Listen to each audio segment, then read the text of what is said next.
I'm really sorry to hear that you've not been sleeping well. That must be really tough to cope with just at the moment. Let's explore that together today. I wonder, what could you do to ensure that you slept even worse? Hi there and welcome to week 12 of my series of videos, A Year in the Life of an Executive Coach. My name's Pete Last. Thank you for joining me. Thank you for watching this video.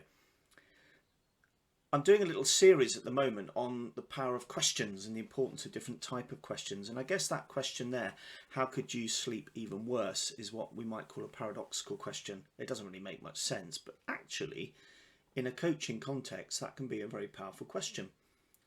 And I've picked sleep because a number of my clients have mentioned difficulties with sleeping in their sessions with me in recent weeks.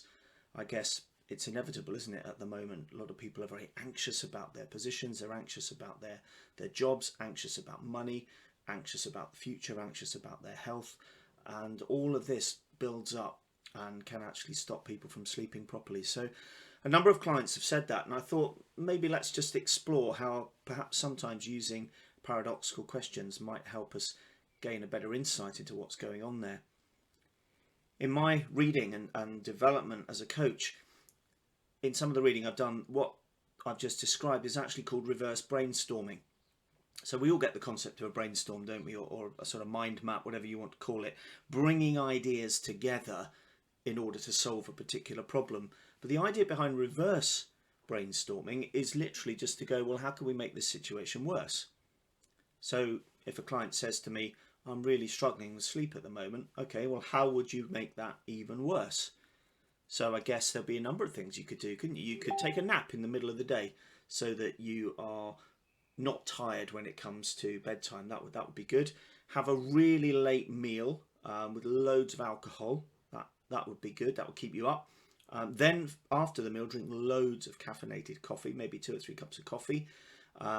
Sit up, watch TV till midnight maybe or beyond.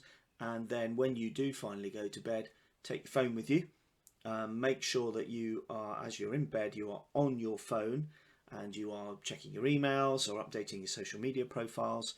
And then when you wake up in the middle of the night, which you're likely to do, given all the things we've just described, again, first thing you should do, reach for your phone, grab your phone, open it up, open up your emails, get cracking, get a head start on the day. Pretty much guaranteed all of that to ensure that you have an absolutely disastrous night's sleep. And if you're doing any of those things and combining them, then no wonder you're not sleeping well. So it's kind of getting the client to sort of play the what if game. So what if I did all these things? What would the consequences be for my sleep patterns and for my sleep hygiene and ultimately for my physical and mental well-being? And the answer is obviously disastrous. All of those things would be terrible things to do. I'll maybe come back to that later because I'd like to do a session in a couple of weeks' time specifically about sleep and sleep hygiene and some ideas that have certainly helped me and things I do actually discuss with clients. But the idea of that sort of reverse brainstorming idea, getting the ideas in to make a situation worse, and it doesn't have to just apply to us thinking about sleep. You could ask yourself this question, couldn't you? What needs to happen to end my current relationship? I sincerely hope you're not in that position. But that's what reverse brainstorming might look like in that context. Or it might be that you're thinking, what can I do to really upset my boss? Again, possibly not a helpful strategy, but thinking about the worst case scenario will then actually help you bring the other side of things into perspective. If you're a customer focused business, well, how can I really annoy my customers? How can I really hack them off so that they don't come to us anymore, they go to one of my competitors? So whilst it seems a bit of a strange approach, there are times when I've found in a coaching setting that reverse brainstorming idea, getting the client to think about how to make the situation worse, can actually be quite powerful, because immediately they'll say, well, of course I don't do any of those things, those would be really stupid, but actually it has got me thinking about that. We do that. Why do we do that? Or go back to the example I started with, I do take my phone to bed with me. Why do I do that? Why do I have my phone? That's the last thing I do before I try and go to sleep, is look at my phone. Why am I doing that? Because it won't help me sleep.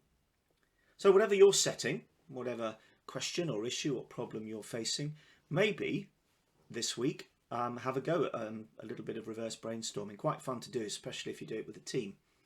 Think about how you could make something worse, and hopefully out of that will come some ideas to make things better.